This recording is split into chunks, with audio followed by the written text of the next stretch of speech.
Hello everyone, welcome back to my YouTube channel. आज हम बात करने वाले हैं ओएस मतलब कि ऑपरेटिंग सिस्टम के वाइवा क्वेश्चंस के बारे में, जिसमें ये हमारा पार्ट 1 रहने वाला है। इसी तरीके से हम पार्ट 2 भी इसका बनाने वाले हैं। जिस तरीके से मैंने बाकी के लेक्चर सीरीज जैसे कि एडा, डीएस, एसटीएलडी, ओप्स, डीसीएन वगैरह के सब्जेक्ट्स को भी कवर कर रखा है, उसी तरीके से हम ऑपरेटिंग सिस्टम को भी 2 पार्ट्स के अंदर कवर कर रहे होंगे।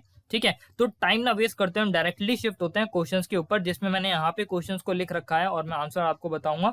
अगर आपको यहाँ पे आंसर क्वेश्चन जो है वो विजिबल नहीं है, तो मैं नीचे डिस्क्रिप्शन के अंदर इन सारे क्वेश्चंस को डाल दूंगा, आप वहां से एक्सेस कर सकते हो। ठीक है, तो जनरली हम यहाँ पे जो भी क्वेश्चंस यहाँ पे अवेलेबल है उसको डिस्कस करेंगे और कुछ एमसीक्यू क्वेश्चंस को भी यहाँ पे डिस्कस कर रहे होंगे। ठीक है, लेकिन क्वेश्चन को डिस्कस करने से पहले मैं यहाँ पे आपसे एक बात करना चाहता हूँ। मैं सोच रहा था कि मैं ऑपरेटिंग सिस्टम के ऊपर एक क्रैश कोर्स को लॉन्च कर दूं, जिसके अंदर हम ऑपरेटिंग सिस्टम को ए टू जेड कवर कर रहे होंगे। जनरली हमारे 6 से 7 लेक्चर्स की सीरीज रहने वाली है, जिसके अंदर जितने भी हमारे ऑपरेटिंग सिस्टम के अंदर टॉपिक्स आ जाते हैं कि ऑपरेटिंग सिस्टम की इंट्रोडक्शन, प्रोसेस की शेड्यूलिंग, उसकी एल्गोरिथम, प्रोसेस की synchronization, deadlocks, memory management, virtual memory management, storage management, input output management, system की प्रोटेक्शन, सिक्योरिटी, जितने भी टॉपिक्स ऑपरेटिंग सिस्टम के, वो सारे मैं एज अ क्रैश कोर्स जो है वो कवर करवा रहा हूँ लेक्चर सीरीज के अंदर। ठीक है, तो अगर आप चाहते हो कि मैं वो जो है वो लॉन्च करूँ, वो बना के आपके लिए लॉन्च करूँ, तो हम टारगेट रखते हैं कि इस वीडियो के ऊपर हम 200+ लाइक्स और 100+ कमेंट्स, मतलब फेवर में कि आप हाँ चाहते हो कि वो कोर्स जो है मैं लॉन्च करूं। ठीक है, तो इसका हम टारगेट रखते हैं, फिर उसके बाद हम वो कोर्स जो है वो बना के लॉन्च कर रहे होंगे।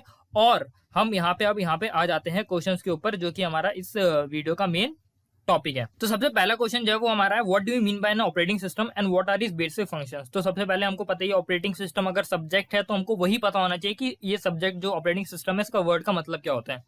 तो बेसिकली ऑपरेटिंग सिस्टम जो होता है वो हमारा एक तरीके का सिस्टम सॉफ्टवेयर होता है। सिस्टम सॉफ्टवेयर क्या होता है? सिस्टम सॉफ्टवेयर बेसिकली हमारा एक तरीके, मतलब सॉफ्टवेयर हमारे 2 टाइप्स के होते हैं। एक सिस्टम सॉफ्टवेयर होता है, एक एप्लीकेशन सॉफ्टवेयर होता है। जो एप्लीकेशन सॉफ्टवेयर होता है वो जनरली यूजर फ्रेंडली सॉफ्टवेयर है। फिर वो इस तरीके के सॉफ्टवेयर होते हैं जो कि एक पर्टिकुलर टास्क को करवाने के लिए ही बने गए हैं। जैसे कि अगर हम माइक्रोसॉफ्ट वर्ड की बात करते हैं तो वो टेक्स्ट से रिलेटेड जितना भी काम होता है उसके लिए। अगर हम म्यूजिक प्लेयर की बात करते हैं तो म्यूजिक को हैंडल करने वाला सारा काम उसका होता है। Video player, VLC media player की बात करते हैं तो वहां पे वीडियो से रिलेटेड जितनी भी, मतलब एक पर्टिकुलर टास्क करने के लिए ही हम एप्लीकेशन सॉफ्टवेयर को डिजाइन करते हैं। आपका व्हाट्सएप जो है वो भी एक एप्लीकेशन सिस्टम सॉफ्टवेयर का ही एप्लीकेशन सॉफ्टवेयर का ही एग्जाम्पल है। जबकि सिस्टम सॉफ्टवेयर हमारे एक ऐसे सॉफ्टवेयर होते हैं जो कि जनरली डायरेक्टली हमारे सिस्टम के साथ इंटरेक्ट करते हैं, हार्डवेयर के साथ इंटरेक्ट करते हैं और उससे रिलेटेड ऑपरेशंस को परफॉर्म करते हैं। प्लस ये एप्लीकेशन सॉफ्टवेयर को रन होने के लिए एक प्लेटफॉर्म भी प्रोवाइड करते हैं। मतलब कि अगर आपको किसी भी एप्लीकेशन सॉफ्टवेयर को रन करना है अपने सिस्टम के अंदर, तो आपके हार्डवेयर के अंदर सिस्टम सॉफ्टवेयर का होना जरूरी है, जिसमें से सबसे इंपॉर्टेंट सिस्टम सॉफ्टवेयर आपके हार्डवेयर को रन करने के लिए होता है ऑपरेटिंग सिस्टम। मतलब कि अगर आपके सिस्टम के अंदर ऑपरेटिंग सिस्टम ही नहीं होगा तो आप अपने हार्डवेयर को एक्सेस नहीं कर पाओगे। आप कर पाओगे लेकिन आपके लिए बहुत ही मुश्किल हो जाएगा, एज कम्पेरेबल टू जैसे अभी आप कर पा रहे हो अपने लैपटॉप। अगर ये वीडियो आप लैपटॉप से देख रहे हो तो वहां पे मोस्ट प्रोबेबली या तो आप विंडोज यूज कर रहे होगे या लिनक्स यूज कर रहे होगे या मैक, जो भी आपका ऑपरेटिंग सिस्टम जिसके अंदर हमारा होगा वो यूज करोगे। अगर आप फोन से देख रहे हो तो एंड्रॉयड या फिर iOS जैसे ऑपरेटिंग सिस्टम आपके हो सकते हैं। ठीक है, तो जिस तरीके से आप अपने हार्डवेयर को, अपने जो भी सिस्टम हो गया, लैपटॉप हो गया, फोन हो गया, जितनी कन्वीनियंस से आप ऑपरेटिंग सिस्टम का यूज करके एक्सेस कर पा रहे हो ना, उसके बिना आप नहीं कर पाओगे। तो अगर मैं इसके फंक्शंस की बात करता हूँ तो बेसिकली मेमोरी जितनी भी होती है हमारे सिस्टम के अंदर, जितने भी रिसोर्सेज होते हैं उन सबको मैनेज करने का काम ऑपरेटिंग सिस्टम करता है। प्रोसेसर जो होता है हमारा, उसको ढंग से मैनेज करने का काम हमारा ऑपरेटिंग सिस्टम करता है। हमारा, जैसे कि हमको पता है कि ये हमारे बीच, मतलब यूजर के बीच में और सिस्टम के बीच में एक इंटरफेस की तरह काम करता है। ठीक है, तो ये हमको पता है ऑपरेटिंग सिस्टम के बारे में। और दूसरा ये फाइल मैनेजमेंट, डिवाइस मैनेजमेंट, मतलब ड्राइव वगैरह मैनेजमेंट, जो हमारी हार्ड डिस्क ड्राइव है उसको मैनेज करने का काम, हमारी मेमोरी को मैनेज करने का काम, रिसोर्सेज के अंदर आ जाती है मेमोरी, हमारी प्रोसेसर भी, और हमारे जो भी जितने भी प्रोसेसेस रन कर रहे हैं हमारे सिस्टम के अंदर उसको किस तरीके से शेड्यूल करना है, वो सारा काम हमारा ओएस का हो जाता है। एरर डिटेक्शन हो जाता है हमारा, सिक्योरिटी वगैरह, ये सारा का सारा काम जो है हमारा ऑपरेटिंग सिस्टम का होता है। ठीक है, अब हम डिस्कस कर लेते हैं हमारे ऑपरेटिंग सिस्टम हमारे लिए जरूरी क्यों है। ठीक है, ऑपरेटिंग सिस्टम हमारे लिए जरूरी पता है इसलिए है क्योंकि अगर हम ऑपरेटिंग सिस्टम नहीं भी रखते अपने सिस्टम के अंदर तो हमारे पास हार्डवेयर तो हो गई, हमारे पास कंप्यूटर तो हो गई, फोन तो हो गई, तो हमको क्या करना पड़ेगा, हमको जो भी हमारा सीपीयू है, क्योंकि जितनी भी सारी इंस्ट्रक्शंस हमारी जा रही है वो जाके अल्टीमेटली सीपीयू ही उसको एग्जीक्यूट कर रहा है, उसी के थ्रू जो है बाकी चीजें हो रही है हमारी। तो हमको खुद कोड करना पड़ेगा सेल्फ, और सीपीयू को समझाना पड़ेगा कोडिंग लैंग्वेज के अंदर कि अब हमको जो है कैमरे को एक्सेस करना है, तो अब तुम 0101 वाला ये कोड पकड़ो और तुम अब कैमरे को एक्सेस करो।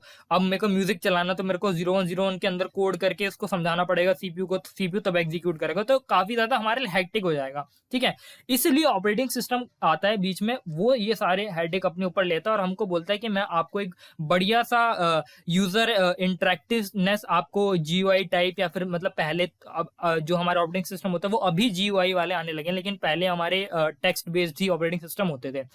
तो बढ़िया सा जीयूआई वगैरह, सारी कन्वीनियंसी वगैरह, जितनी भी सारी चीजें मैं आपको प्रोवाइड करूंगा। बाकी जितना भी बैकएंड का काम है, जितना भी हार्डवेयर को एक्सेस करना है, मेमोरी को एक्सेस करना है, या रिसोर्सेज को ढंग से एलोकेट करना है, डी एलोकेट करना है, सारा का सारा हेडेक ऑपरेटिंग सिस्टम अपने ऊपर ले लेता है, ताकि हमको मैनुअली जो है हर एक जो भी ऑपरेशन हमको करवाने हैं वो हम खुद ना कर पाए, और हमारे लिए एक कन्वीनियंसी हमको प्रोवाइड करी, एफिशिएंसी भी हमको प्रोवाइड करी। क्योंकि अगर मैनुअली देखें तो हम हर रिसोर्स जो भी हमको अवेलेबल है उसको मैनुअली जो है ढंग से एफिशिएंटली यूज नहीं कर पाएंगे, एज कम्पेरेबल टू जिस तरीके से ऑपरेटिंग सिस्टम करता है। ठीक है, अब मेन पर्पस क्या होता है हमारे ऑपरेटिंग सिस्टम का, और different type of operating system भी हमको बताना है। तो मेन पर्पस जो है ऑपरेटिंग सिस्टम का होता है कि जितने भी यूजर के प्रोग्राम्स हैं जो कि अल्टीमेटली प्रोसेसेस के अंदर कन्वर्ट हो जाते हैं, उनको ढंग से एग्जीक्यूट करना, उनको उनके साथ इंटरेक्ट करना, जितनी भी एप्लीकेशन हम यूज कर रहे हैं उनको रन करना। बेसिकली ये इस तरीके से डिजाइन करा जाता है कि जितनी भी हमारे पास कंप्यूटेशनल रिसोर्सेज अवेलेबल हैं उनको ढंग से मैनेज करे, उनको ढंग से एग्जीक्यूट करे,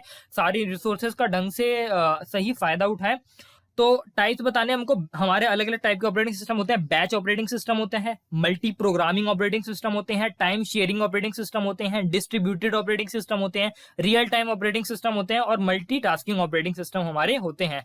तो ये हमारे टाइप्स ऑफ ऑपरेटिंग सिस्टम होते हैं जो कि हमको अवेलेबल होते हैं। अगले क्वेश्चन पे आ जाते हैं, 10 एग्जाम्पल बता दो ऑपरेटिंग सिस्टम के। मोस्ट कॉमन तो हमको पता ही होंगे, जैसे कि विंडोज हो गया, उबुंटू हो गया, मैकिंतोश हो गया जो कि एप्पल्स के लैपटॉप के अंदर होता है हमारा, एंड्रॉयड जो हमारे फोन के अंदर होता है जनरली, iOS जनरली जो एप्पल के अंदर होता है हमारा, और इसके अलावा हमारे सोलारिस हो गया, फेडोरा हो गया, ये जनरली हमारे लिनक्स ऑपरेटिंग सिस्टम के ही अलग अलग डिस्ट्रीब्यूशन होते हैं। मतलब इनके पीछे बैकएंड में कोड सारा लिनक्स का ही होता है, लेकिन बस थोड़े बहुत चेंजेस करके एक अलग टाइप का ऑपरेटिंग सिस्टम ही क्रिएट कर दिया, जैसे कि उबुंटू भी लिनक्स का ही है हमारा, फेडोरा भी, सोलारिस भी, ठीक है, डेबियन भी, और उसके अलावा हमारा क्रोम ओएस होता है, एक सेंट ओएस होता है। तो ये हमारे कुछ एग्जांपल होते हैं ऑपरेटिंग सिस्टम के। अब अगला हमारा कि जीयूआई क्या होता है। जीयूआई का फुल फॉर्म जो होती है वो हमारी होती है ग्राफिकल यूजर इंटरफेस। जैसे कि मैंने बताया कि शुरू में जब ऑपरेटिंग सिस्टम हमारा क्रिएट हुआ था ना, तो वो जीयूआई बेस नहीं था, मतलब कि यूजर जो है वो इंटरेक्ट नहीं कर सकता था, मतलब एक मतलब बटन वगैरह क्लिक करके, हवर करके, ये सारी मतलब जो ग्राफिकली जो है ऑपरेटिंग सिस्टम को जो है वो बनाया नहीं गया था। शुरू में टेक्सचुअल बेस था, मतलब जिस तरीके से आप अपने कमांड प्रॉम्प्ट को एक्सेस करते हो, वहां पे जिस तरीके से कमांड देके आप जो भी चीजें करवाते हो, मतलब आप फाइल बनाते हो, फाइल को डिलीट करते हो, या फिर कोई भी कोड रन करते हो वहां पे, तो जीयूआई बेस में आप टाइपिंग करते हो, कोड को टाइप करते हो वहां पे, फिर वो बेसिकली वो हमारा जो शेल होता है, पावर शेल, वो आप के और ऑपरेटिंग सिस्टम के बीच में इंटरमीडिएट की तरह काम करता है। जो भी आप वहां से कमांड देते हो ऑपरेटिंग सिस्टम उसको एग्जीक्यूट करता है। लेकिन अब जब जो हमारे रिसेंट विंडोज, जब से हमारा जो है विंडोज इसीलिए तो इतना हमारा पावरफुल हुआ क्योंकि वो हमको जीयूआई बेस्ड ऑपरेटिंग सिस्टम और इतनी कन्वीनियंसी प्रोवाइड करी। अभी थोड़े टाइम तक पहले विंडोज जो था वो 95% तक मार्केट को एक्वायर करके बैठा था। मतलब कि अगर आप देखते हो पूरे वर्ल्ड के अंदर 95% जितने भी पर्सनल कंप्यूटर्स एग्जिस्ट करते थे उनके अंदर 95% कंप्यूटर्स के अंदर सिर्फ विंडोज ऑपरेटिंग सिस्टम ही एग्जिस्ट करता था। लेकिन धीरे धीरे क्या हुआ कि हमारी रिक्वायरमेंट बढ़ती रही, हमारी टेक्नोलॉजी और एडवांस होती रही, तो हम कन्वीनियंसी से जो है वो थ्रूपुट के ऊपर शिफ्ट हो गए। थ्रूपुट क्या होता है कि जिसके अंदर हम कम से कम टाइम में ज्यादा से ज्यादा इंस्ट्रक्शंस को एग्जीक्यूट करते गए, क्योंकि हमारी टेक्नोलॉजी एडवांस होती गई तो हमारी कंप्यूटेशनल रिक्वायरमेंट बढ़ती गई। ठीक है, तो अब हमारी कन्वीनियंसी से हमारा फोकस शिफ्ट होके थ्रूपुट के ऊपर आ गया, मतलब कि जितनी ज्यादा इंस्ट्रक्शंस हम एग्जीक्यूट कर पाए कम टाइम में, वो हमारे लिए अच्छा है। इसीलिए अब हम जो जनरली जो है हमारा विंडोज का शेयर कम हो गया है, और लिनक्स के जितने भी ऑपरेटिंग सिस्टम, जितने भी उसके डिस्ट्रीब्यूशन अवेलेबल है मार्केट के अंदर, वो सारे पॉपुलर होना स्टार्ट हो गए, क्योंकि लिनक्स का जो ऑपरेटिंग सिस्टम होता है वो हमको जो है थ्रूपुट काफी अच्छा प्रोवाइड करता है एज कम्पेरेबल टू जो हमारे मैक हो गए या फिर विंडोज हो गए। हमारा बूटस्ट्रैप प्रोग्राम क्या होता है? बेसिकली बूटस्ट्रैप प्रोग्राम हमारा एक तरीके का सॉफ्टवेयर ही होता है, या फिर आप मान सकते हैं एक प्रोग्राम होता है जो कि रन करता है हमारे ऑपरेटिंग सिस्टम को स्टार्टअप के दौरान में। ठीक है, मतलब पहला कोड हमारा जो एग्जीक्यूट होता है वो आप मान सकते हो यही होता है जो कि हमारे ऑपरेटिंग सिस्टम को इनिशियलाइज करता है ताकि वो हमारे रैम के अंदर आ पाए, और फिर बाकी ऑपरेटिंग सिस्टम, बाकी जितने भी अवेलेबल प्रोसेसर है उनको रैम के अंदर लोड कर पाए, और हमारा सीपीयू फिर वर्क के ऊपर लग जाए उन प्रोसेसर्स को एग्जीक्यूट करने के लिए। अब हमारा अगला क्वेश्चन है, what is time sharing operating system? Time sharing operating system को दूसरे भाषा में मल्टीपल टास्क या फिर मल्टीटास्किंग ऑपरेटिंग सिस्टम भी कह सकते हैं। मतलब बेसिकली इसके अंदर हम क्या करते हैं ना, कि इसके अंदर हमारे पास प्रोसेसर तो एक ही होता है हमारे सिस्टम के अंदर, लेकिन हमारे पास जो प्रोसेसर्स होते हैं वो काफी सारे होते हैं। तो हम एक ही टाइम पे एक से ज्यादा प्रोसेस को साइमल्टेनियसली रन कर रहे होते हैं पैरेलली। इस तरीके के ऑपरेटिंग सिस्टम्स को हम टाइम शेयरिंग ऑपरेटिंग सिस्टम या फिर मल्टीटास्किंग ऑपरेटिंग सिस्टम को मल्टीटास्किंग ऑपरेटिंग सिस्टम हम इसको बोलते हैं। ठीक है, बेसिकली इसके अंदर क्या होता है कि इसके नाम से हमको पता चलता है टाइम शेयरिंग, मतलब कि ये क्या करता है कि अलग अलग प्रोसेसेस को ना थोड़े थोड़े टाइम स्लॉट के लिए चलाता है, फिर दूसरे पे शिफ्ट हो जाता है, फिर दूसरे पे। ये जनरली जो हमारे आज के टाइम में जितने भी ऑपरेटिंग सिस्टम हमको देखने को मिलते हैं वो टाइम शेयरिंग होते हैं। क्योंकि अगर इसका लाइव एग्जांपल मैं आपको बताता हूँ कि आप क्या, अगर आप एक ही टाइम पे आपने वर्ड भी खोल रखा है, फिर आप पीछे से गाने भी चला रहे हो, फिर साइड में आपने कैलकुलेटर भी खोल रखा है जहाँ पे कैलकुलेशन भी कर रहे हो, तो आप इतनी सारी चीजें एक साथ कर रहे हो और आपको ऐसा फील आता है कि ये सारी की सारी चीजें एक साथ वर्क कर रही हैं, जबकि प्रोसेसर तो एक ही है, वो एक टाइम पे एक ही इंस्ट्रक्शन को एग्जीक्यूट कर पाएगा, एक ही प्रोसेस को हैंडल कर पाएगा।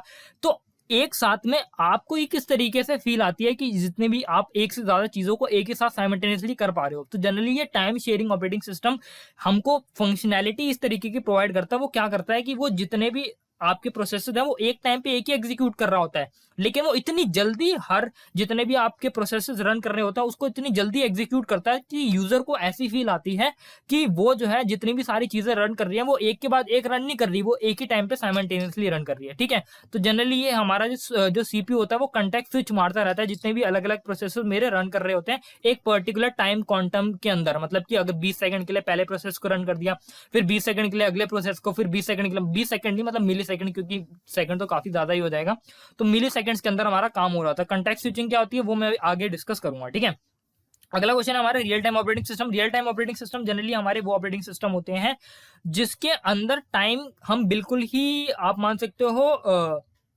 सैक्रिफाइस नहीं कर सकते। मतलब कि टाइम की काफी ज्यादा इसमें इंपॉर्टेंस होती है। बिल्कुल रियल टाइम के अंदर एज इट इज हमारा जो भी हमको रिक्वायरमेंट है वो हमारी फुलफिल होनी चाहिए। अगर 1 मिली सेकेंड या 1 सेकेंड का भी अगर डिले हो जाता है तो उसमें इन तरीके के ऑपरेटिंग सिस्टम के अंदर का यूज करके जो काम हो रहा है उसके अंदर काफी दिक्कत आ सकती है। इसके हमारे टाइप्स होते हैं hard real time, firm real time और soft real time. Hard real time तो बिल्कुल ही मतलब 1 मिली सेकंड तक का भी डिफरेंस नहीं आना चाहिए। सॉफ्ट में थोड़ा बहुत डिले चलता है, जैसे कि अगर मैंने मेल सेंड कर दी आपको, तो अब जरूरी नहीं है ना कि जैसे ही मैंने सेंड करी वहां पर रिसीव हो जाए, थोड़ा सा 1-2 सेकंड का अगर डिले हो जाए फिर भी चलता है हमारा मेलिंग वगैरह के अंदर। ठीक है, लेकिन मान लो मिसाइल्स वगैरह हो गई या फिर एयर ट्रैफिक वगैरह हो गई, वहां पे अगर मान लो कि चलने में वो जो जिस तरीके का ऑपरेटिंग सिस्टम वो यूज करें, अगर 1 मिली सेकंड की भी दिक्कत हुई तो हमारी मिसाइल जो है उसकी लोकेशन वगैरह के अंदर चेंज आ सकता है। तो जा वो कहीं और रहा था, चला वो कहीं और जाएगा, और कुछ भी हमारा मतलब काफी मतलब डिजास्टर्स ये हो सकता है। तो वहां पे जनरली हम रियल टाइम ऑपरेटिंग सिस्टम का यूज करते हैं। अब हमको डिफरेंस बताना है मेन मेमोरी और सेकेंडरी मेमोरी के अंदर। जैसे कि हमको पता है मेन मेमोरी हमारी मेन मेमोरी हम इसलिए बोलते हैं क्योंकि ये हमारे कंप्यूटर के जितने भी सारे प्रोसेसेस जो आके रिसाइड करते हैं या जितना भी हमारा मेन काम होता है, जैसे कि हमने एग्जांपल के तौर पे मैं बताऊं व्हाट्सएप हमारा नॉर्मली सेकेंडरी मेमोरी के अंदर हार्ड डिस्क के अंदर पड़ा होता है, आपने इंस्टॉल कर लिया, ठीक है। लेकिन जैसे ही आप उसको ओपन करते हो तो वो सबसे पहले कहाँ पे आता है एग्जीक्यूट होने के लिए, मतलब कि जितने भी ऑपरेशन आप उसको परफॉर्म करने हैं ओपन होने के बाद वो कहाँ पे होगा, वो सबसे पहले मेन मेमोरी के अंदर मतलब कि रैम के अंदर आके लोड होगा। फिर आपका सीपीयू क्या करता है, वहां से मेन मेमोरी मतलब कि रैम से सारी चीजें उठाएगा जितने भी प्रोसेसर अवेलेबल होंगे उसको, और फिर जाके वो जो है उसको एग्जीक्यूट वहां पे कर रहा होगा।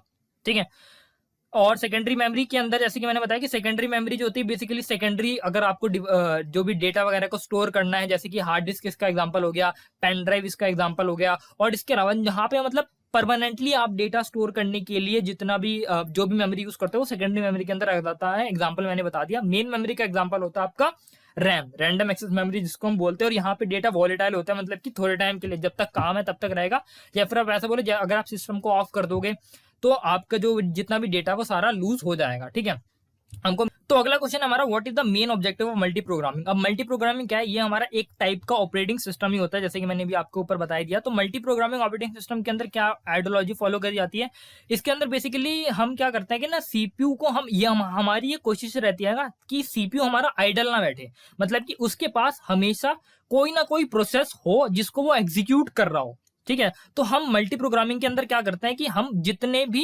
ज्यादा से ज्यादा मैक्सिमम टू मैक्सिमम प्रोसेसेस को एक टाइम में रैम के अंदर लोड जितना भी कर सकते हैं हम सारा कर देते हैं। मतलब कि जितने भी हमारे पास प्रोसेसेस अवेलेबल होते हैं, जितने भी सारे मैक्सिमम टू मैक्सिमम प्रोसेसेस को हम उठा के सारा रैम के अंदर ले आते हैं, ताकि अगर मान लो कि 10 प्रोसेसेस है मेरे और उसमें से सबसे पहले वाला प्रोसेस को सीपीयू मान लो एग्जीक्यूट कर रहा है, ठीक है, और मान लो कि जो पहला वाला प्रोसेस है अब वो चला गया इनपुट आउटपुट की रिक्वेस्ट करने, या उसको इनपुट आउटपुट से रिलेटेड कुछ काम करना था, तो वो चला गया वो काम करने। अब इतने में क्या होगा, अगर मेरे पास और प्रोसेसेस मेरे रैम के अंदर नहीं पड़े होंगे तो सीपीयू तो खाली बैठ जाएगा। ठीक है, सीपीयू मेरा आइडल बैठ जाएगा क्योंकि उसके पास तो कोई प्रोसेस होगा नहीं एग्जीक्यूट होने के लिए। तो इस केस में अगर मेरे पास रैम के अंदर ऑलरेडी अवेलेबल प्रोसेसेस पड़े होंगे जो कि पहले वाले के बाहर जाने के बाद दूसरा वाला उसकी जगह को रिप्लेस कर पाए, तो यही हमारा सीपीयू की जो आइडलनेस है वो कम हो जाएगी। तो अगर मान लो कि अब दूसरा प्रोसेस को भी कोई जरूरत पड़ गई तो तीसरा प्रोसेस आ जाएगा, तीसरे प्रोसेस को कोई जरूरत पड़ गई तो चौथा आ जाएगा।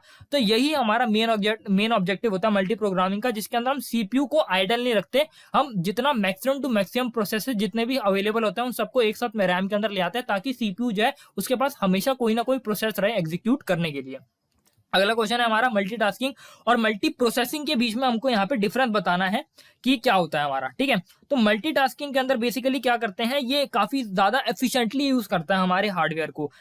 मल्टीटास्किंग जैसे मैंने आपको बताई दिया कि इसके अंदर हम क्या करते हैं कि रैपिडली हमारे प्रोसेसर्स के बीच में ना साइमल्टेनियसली हमारा प्रोसेसर कंटेक्ट स्विच मारता रहता है। कंटेक्ट स्विच में बता ही देता हूं आपको, कंटेक्ट स्विचिंग क्या होता है, बेसिकली एक पर्टिकुलर प्रोसेस से दूसरे पर्टिकुलर प्रोसेस पे स्विच होने को हम कंटेक्ट स्विचिंग बोलते हैं। मतलब कि जिस पर्टिकुलर करंट प्रोसेस को अभी हमारा सीपीयू रन कर रहा है उसको जो हमारा एक्चुअली मैं बताता हूँ प्रोसेस क्या होता है। हमारा सबसे पहले हम क्या करते हैं, हमारे हार्ड डिस्क के अंदर प्रोसेस पड़े होते हैं, वहां प्रोग्राम पड़े होते हैं, हम जैसे हमने उस पर क्लिक करा हमारा प्रोग्राम जो होता है वो प्रोसेस के अंदर कन्वर्ट हो जाता है। तो वो कहाँ पे आ जाता है, हमारा रैम के अंदर आ जाता है। अब रैम के अंदर अगर हम डिग्री ऑफ मल्टी प्रोग्रामिंग को फॉलो करते हैं तो जितने मैक्सिमम टू मैक्सिमम प्रोसेसेस हम चाहते हैं वो सारे के सारे एक ही साथ हम ले आते हैं अपने रैम के अंदर। उसके बाद होता क्या है कि अगर मैं कंटेक्ट स्विचिंग की बात करता हूँ और अगर मैं मल्टीटास्किंग ऑपरेटिंग सिस्टम को यूज कर रहा हूँ, तो मल्टीटास्किंग ऑपरेटिंग सिस्टम क्या कहता है कि एक ही टाइम पे मैं 3 से 4 प्रोसेसर को साइमल्टेनियसली रन कर सकता हूं, लेकिन उसमें कोई हमारा टाइम बाउंड होना चाहिए कि एक प्रोसेस एक पर्टिकुलर टाइम बाउंड तक ही एग्जीक्यूट हो। तो मैं क्या करूंगा, पहले प्रोसेस को मैंने 20 मिलीसेकंड तक एग्जीक्यूट करा, तो जिस पर्टिकुलर जगह पे रैम के अंदर मैं इनको लोड करूंगा मैं उसको रेडी क्यू बोलता हूं। ठीक है, रैम के अंदर रेडी क्यू मतलब कि ये सारे प्रोसेसेस जो है मेरे एग्जीक्यूट होने के लिए रेडी हो चुके हैं, और जैसे ही मैं सीपीयू उसको एग्जीक्यूट करना स्टार्ट करता है तो अब वो हमारा रनिंग स्टेट या फिर रनिंग क्यू के अंदर जा चुके हैं और सीपीयू वो उसका एग्जीक्यूट कर रहा है। तो कंटेक्स्ट स्विचिंग का मतलब क्या होता है कि जो भी पर्टिकुलर प्रोसेस को सीपीयू अभी एग्जीक्यूट कर रहा है उसको वापस से रेडी क्यू के अंदर भेज दूं और एक नए प्रोसेस को मैं अपने सीपीयू के रनिंग स्टेट के अंदर ले पाऊं। तो इससे मेरे को क्या यहाँ पे फील आएगी कि मेरा सीपीयू जो है वो एक प्रोसेस से दूसरे प्रोसेस के ऊपर स्विच मार चुका है, मतलब कि उसने अपनी जगह चेंज कर लिया है। तो इसी को हम बोलते हैं कंटेक्स्ट स्विचिंग। ठीक है, तो मैं यहाँ पे था कि हमको मल्टी टास्किंग और मल्टी प्रोसेसिंग के अंदर वो बताना डिफरेंस। तो मल्टी टास्किंग के अंदर होता क्या है कि हमारा एक ही सीपीयू जो है ना वो अलग अलग प्रोसेस के ऊपर कंटेक्स्ट स्विच मारता रहता है। ठीक है, जबकि मल्टी प्रोसेसिंग के अंदर क्या होता है कि हम एक से ज्यादा प्रोसेसर्स को ही इंक्लूड कर लेते हैं अपने सिस्टम के अंदर। मतलब यहाँ पे मल्टी टास्किंग के अंदर हमारे पास एक ही प्रोसेसर होता है, मल्टी प्रोसेसिंग के अंदर हमारे पास एक से ज्यादा प्रोसेसर अवेलेबल होते हैं जो कि अलग अलग टास्क को परफॉर्म करते हैं एक ही साथ में। ठीक है, तो जनरली अगर हम देखे जाए तो कौन सा हमारे ज्यादा एफिशिएंटली हमारे लिए वर्क करेगा, जाहिर सी बात है मल्टी प्रोसेसिंग, क्योंकि यहाँ पे तो हमने प्रोसेसिंग की पावर ही बढ़ा दी, हमने प्रोसेसर ही डबल कर दिया, या जितने भी नंबर ऑफ प्रोसेसर को आप इंक्लूड करना चाहते हो तो हमने क्या करा, प्रोसेसर की क्वांटिटी ही बढ़ा दी। अब क्योंकि प्रोसेसर की क्वांटिटी बढ़ा दी तो वो तो काफी ज्यादा एफिशिएंटली हमारे लिए वर्क करेगा। तो ये हमारा इन दोनों के बीच में डिफरेंस होता है। बाकी और भी डिफरेंस क्या होते हैं मैं वो बता देता हूँ कि मल्टी प्रोसेसिंग में जनरली ये एक टाइम पे मल्टी टास्किंग के अंदर एक टाइम पे एक ही प्रोसेसर एग्जीक्यूट करेगा। मल्टी प्रोसेसिंग के अंदर क्योंकि 2 से 3 प्रोसेसर है तो वो अपना अपना एक एक प्रोसेस को एग्जीक्यूट कर रहे होंगे। तो अगर मैं एज अ होल सिस्टम की बात करूं तो 2 से 3 प्रोसेस एक ही टाइम पे मेरे एग्जीक्यूट हो रहे होंगे। ठीक है, जो सीपीयू जो होता है मेरा मल्टीटास्किंग के अंदर एक ही होता है, इसके अंदर एक से ज्यादा सीपीयू मेरे एग्जिस्ट करेंगे, मतलब कि प्रोसेसर ही सीपीयू होता है हमारा। ये जनरली हमारा ज्यादा इकोनॉमिकल होता है क्योंकि एक ही प्रोसेसर होता है, तो हमारा मल्टीटास्किंग हमको काफी सस्ता पड़ता है as compare to multi processing, ठीक है। और ये जनरली ज्यादा टाइम लेगा हमारा एग्जीक्यूट होने में, जबकि मल्टी प्रोसेसिंग कम टाइम लेगा, ठीक है।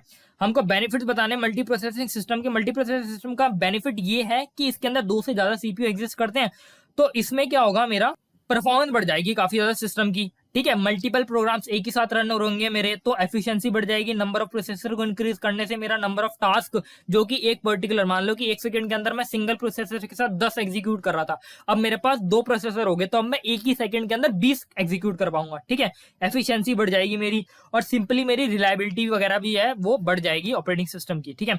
अगला है मेरा क्वेश्चन है एसएमपी, जिसको हम सिमेट्रिक मल्टी प्रोसेसिंग भी कहते हैं। जनरली सिमेट्रिक मल्टी प्रोसेसिंग के अंदर क्या होता है ना, जो हम नॉर्मल मल्टी प्रोसेसिंग करते हैं, इसके अंदर क्या होता है कि जो हमारा अलग अलग सीपीयू है ना, उनके पास अलग अलग उनकी मेमोरीज अवेलेबल होती हैं, उनके वो अलग अलग रिसोर्सेज भी एक्सेस कर रहे होते हैं।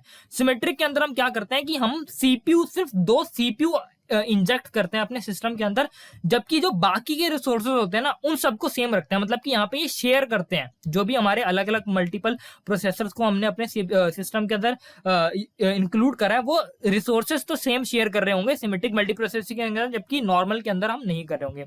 अगला क्वेश्चन हमारा कर्नल क्या होता है। कर्नल को आप मान सकते हो ऑपरेटिंग सिस्टम का हार्ट होता है, मतलब कि सबसे मेन पार्ट जो होता है ऑपरेटिंग सिस्टम का, वो हमारा कर्नल ही होता है। जनरली कर्नल जो होता है एक कंप्यूटर प्रोग्राम होता है, जो कि सेंट्रल कंपोनेंट माना जाता है ऑपरेटिंग सिस्टम का।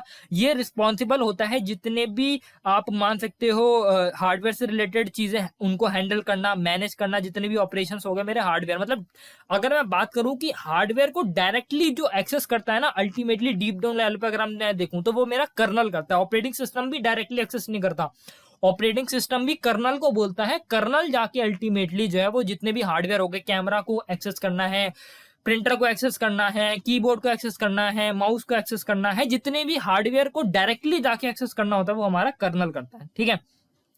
अब कर्नल की अगर मेरे को मेन फंक्शन बताने हैं, तो कर्नल का मेन फंक्शन होता है, जैसे कि मैंने बता दिया कि मेन जो एक्चुअल रिसोर्सेज होते हैं उसको मैनेज करता है सीपीयू, मेमोरी, फाइल, प्रोसेसर, ठीक है। और ये जो है बेसिकली हार्डवेयर और सॉफ्टवेयर के बीच में इंटरमीडिएट की तरह काम करता है। हमको पता है मैंने रैम मेमोरी को यही मैनेज करता है, जितने भी रनिंग प्रोसेसेस होते हैं मेरे, उनको एफिशिएंटली वर्क करवाने के लिए। ये जितने भी प्राइमरी टास्क होते हैं ऑपरेटिंग सिस्टम, मतलब ऑपरेटिंग सिस्टम जितनी भी फंक्शनैलिटीज हमको प्रोवाइड कर रहा होता है ना, अल्टीमेटली उसके बैक में कर्नल खड़ा होता है हमारा, ठीक है। तो डिफरेंट टाइप के कर्नल हमारे पास कौन कौन से अवेलेबल होते हैं। हमारे पास मोनोलिथिक कर्नल होता है, माइक्रो कर्नल होता है, हाइब्रिड कर्नल होता है, नैनो कर्नल होता है और एक्सो कर्नल होता है। डिफरेंस बता दो माइक्रो कर्नल और हमारे मोनोलिथिक कर्नल के बीच में। तो बेसिकली माइक्रो कर्नल को आप मान सकते हो ये ऑपरेटिंग सिस्टम का काफी छोटा पार्ट होता है, जो कि ऑपरेटिंग सिस्टम के जो कि छोटे छोटे मोस्ट इंपॉर्टेंट फंक्शन होता है उनको एग्जीक्यूट करता है ये, ठीक है। जनरली ये काफी कम ही नंबर के फीचर्स वगैरह या फंक्शनैलिटीज वगैरह हमको प्रोवाइड करता है, जो कि ऑपरेटिंग सिस्टम इंप्लीमेंट करता है। जनरली जो हमारे माइक्रो कर्नल यूज होते हैं, कहाँ पे यूज होता है, मैक ओएस के अंदर हमारा माइक्रो कर्नल यूज होता है, K42 नाम का एक ऑपरेटिंग सिस्टम है, वहां पे यूज होता है, QNX में यूज होता है। जो मोनोलिथिक कर्नल होते हैं ना, ये इस तरीके का ओएस आर्किटेक्चर होता है, जितने भी बेसिक फीचर होते हैं हमारे कंप्यूटर कंपोनेंट में, जैसे कि रिसोर्स मैनेजमेंट होगी, मेमोरी मैनेजमेंट होगी, फाइल मैनेजमेंट होगी, ये सारी की सारी प्रोवाइड करने का काम हमारा मोनोलिथिक कर्नल करता है। तो जनरली सोलारिस, डॉस, लिनक्स, ये सारे हमारे इन सब के अंदर कर्नल जो होता है हमारा मोनोलिथिक एग्जिस्ट करता है, ठीक है।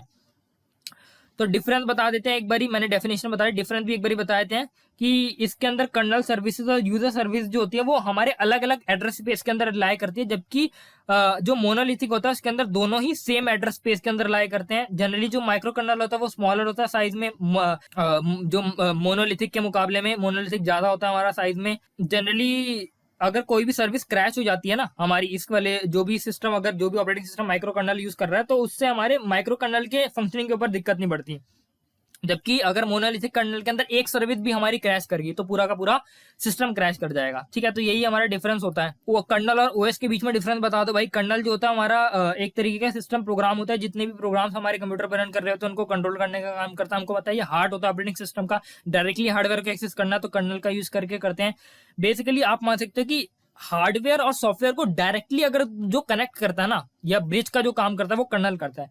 जबकि ऑपरेटिंग सिस्टम जो होता है वो एक ऐसा सिस्टम प्रोग्राम होता है जो कि यूजर और हार्डवेयर के बीच में इंटरफेस की तरह काम करता है। कर्नल को हम सेंट्रल कंपोनेंट ऑफ ओएस बोलते हैं। सिस्टम सॉफ्टवेयर होता है हमारा, रिस्पॉन्सिबल होता है हमारी यूजर की कमांड को मशीन लेवल कमांड में कन्वर्ट करने के लिए। जनरली इंटरफेस की तरह काम करता है ये। Process management, file management, device management, IO management सारी ये करता है। और इसके टाइप्स में मैंने बता ही दिया, माइक्रो कर्नल, मोनोलिथिक वगैरह, ठीक है। बस हमारा ये होता है। अब अगले क्वेश्चन पे आ जाता है हमारा प्रोसेस क्या होता है हमारा, और हमको बताना है कि different type of different states बतानी प्रोसेस की। तो बेसिकली प्रोसेस कुछ भी नहीं होता, जितने भी आपके प्रोग्राम्स आपके सिस्टम के अंदर लाई कर रहे हैं ना, जब भी आप उसको रन करते हो, मतलब कि process is program in execution. मतलब कि व्हाट्सएप आपने खोला तो अब जो व्हाट्सएप है वो आपका प्रोग्राम ना रह के अब वो आपका प्रोसेस बन चुका। आपने एक सी लैंग्वेज के अंदर, C++ लैंग्वेज के अंदर 2 नंबर को ऐड करने का एक प्रोग्राम बनाया। अब प्रोग्राम को जब आप एग्जीक्यूट करोगे तो वो अब प्रोग्राम से एक प्रोसेस के अंदर कन्वर्ट हो गया, ठीक है। तो हम यही बोलते हैं कि a process is a program under execution, ठीक है। मेन जो फंक्शन होता है हमारा ऑपरेटिंग सिस्टम का, वो इन्हीं प्रोसेसेस को हैंडल करने का होता है, उनको एग्जीक्यूट करने का होता है सीपीयू के द्वारा, ठीक है। तो जब भी हमारा प्रोग्राम को हम लोड करते हैं मेमोरी के अंदर, तो वो प्रोसेस के अंदर कन्वर्ट हो जाता है और अलग अलग सेक्शंस के अंदर ये डिवाइड हो जाता है। स्टैक, हीप, टेक्स्ट और डेटा, ये अलग अलग हमारे आप मान सकते हो ये सेक्शंस में कन्वर्ट हो जाता है। जनरली हमारे पास 2 टाइप के प्रोसेसेस होता है। एक ऑपरेटिंग सिस्टम बेस्ड प्रोसेस होता है, मतलब ऑपरेटिंग सिस्टम अपने प्रोसेसेस को चला रहा होता है, और एक यूजर प्रोसेस होता है, मतलब कि जो कि यूजर खुद क्रिएट करता है। अब अपने प्रोसेस को क्रिएट होने से लेके एंड होने तक वो कुछ अलग अलग स्टेट से होके गुजरता है, जो कि होते हैं न्यू स्टेट। मतलब जैसे हमारा प्रोसेस क्रिएट हुआ, जैसे आपने क्लिक करा व्हाट्सएप पे, तो आपका प्रोसेस न्यू है। उसके बाद वो हमारा चला जाता है रनिंग स्टेट के अंदर, मतलब कि आपने उसको अब उसके बाद लोड होके आ गया रैम के अंदर, रैम के अंदर वो रेडी क्यू के अंदर आके बैठ गया। अब रेडी क्यू के बाद जब वो चला गया, हमारा सीपीयू ने जब उसको कॉल करा कि अब मेरे को एग्जीक्यूट करना है, तो हमारा रेडी क्यू से वो रनिंग स्टेट के अंदर चला गया। तो ये वाली स्टेट हम हमारी क्या होगी, न्यू से रनिंग स्टेट के अंदर आ गई। फिर उसके बाद मान लो कि इसको इनपुट आउटपुट को एक्सेस करना था, तो ये कहाँ चला जाएगा, वेटिंग स्टेट के अंदर। फिर ये हमारा जो है कंप्लीट हो जाएगा, ये वापस से फिर कहाँ चला जाएगा, रेडी क्यू के अंदर, रेडी स्टेट के अंदर चला जाएगा। और फिर वापस से ये चला जाएगा हमारा रनिंग स्टेट के अंदर, और मान लो इसका काम पूरा खत्म हो गया, उसके बाद ये चला जाएगा हमारा टर्मिनेट स्टेट के अंदर, ठीक है। तो हमारा जो प्रोसेस जो होता है वो न्यू स्टेट से हमारा रेडी स्टेट से हमारा जाता है ये रनिंग स्टेट, रनिंग से वेटिंग के अंदर, वेटिंग से रनिंग, मतलब रनिंग टू वेटिंग और वेटिंग टू रनिंग, हमारा ये लूप चलता रहता है जब तक कि सारा उसका इनपुट आउटपुट को एक्सेस करने का काम खत्म नहीं हो जाता। फिर उसके बाद वो फाइनली टर्मिनेट हमारा हो जाता है, ठीक है। अगला क्वेश्चन है हमारा कि डिफरेंट सेक्शंस को डिफाइन कर दो भाई, क्या क्या होता है हमारे स्टैक जनरली मतलब जो भी प्रोसेस के हमारे अलग अलग होते हैं, तो जनरली स्टैक हमारा होता है, हीप होता है, डेटा होता है, कोड होता है। स्टैक के अंदर जनरली लोकल वेरिएबल्स या जितने भी एड्रेसेस वगैरह को हैंडल करने का काम स्टैक करता है। हीप जो होता है डायनेमिक मेमोरी अगर एलोकेशन करनी है उससे रिलेटेड काम होता है हमारा हीप के अंदर।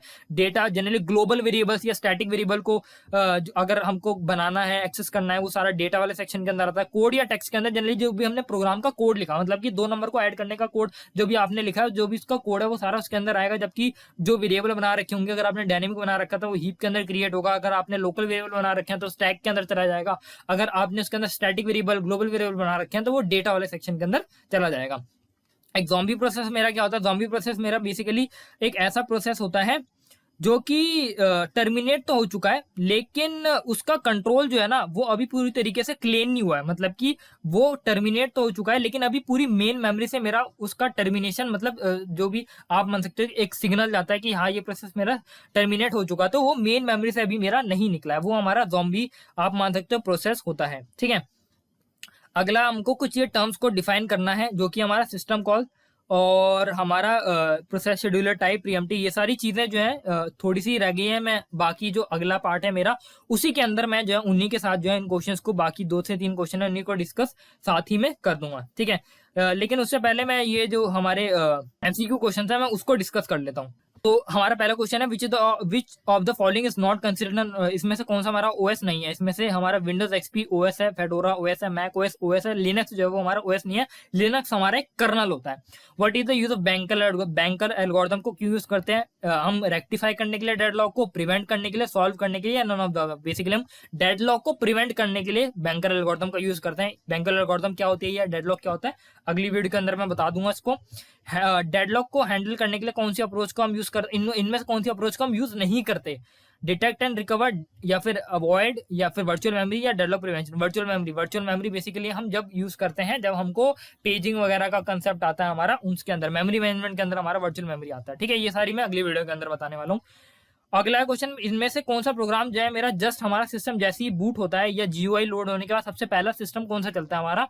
Windows explorer, file manager, authentication या डेस्कटॉप मैनेजर? ऑथेंटिकेशन। जैसे ही आप अपने सिस्टम को ओपन करते हो सबसे पहले अगर आपने पासवर्ड लगा रखा है तो आपसे पासवर्ड पूछेगा आपके जितना भी ऑपरेटिंग सिस्टम है उसको एक्सेस करने से पहले, ठीक है।